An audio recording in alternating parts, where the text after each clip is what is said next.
সে নির্যাতন করছে, পাশের ভাবিরাও দেখছে। এখন আমাকে ডিভোর্স দিয়েছে যে আমি তাকে টাকা দেই নাই, 5 লক্ষ টাকা যে দাবি করছে সেই টাকা আমি দেই নাই, সেই কারণে সে আমাকে ডিভোর্স করছে।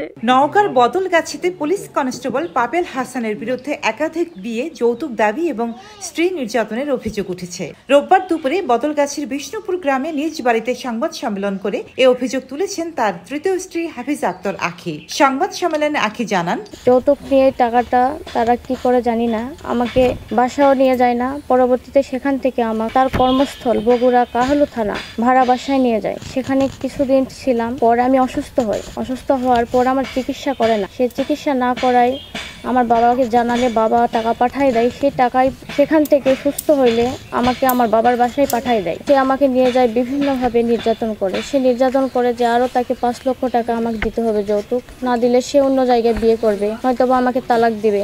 আমি টাকা যখন দিতে পারি না, আমাকে লোনে টাকা দিতে বলে, তাও দিতে পারি না, তখন আমাকে বাসা থেকে তাড়িয়ে দেয়। তখন থেকে আমি আমার বাবার বাসায় অবস্থান করতেছি।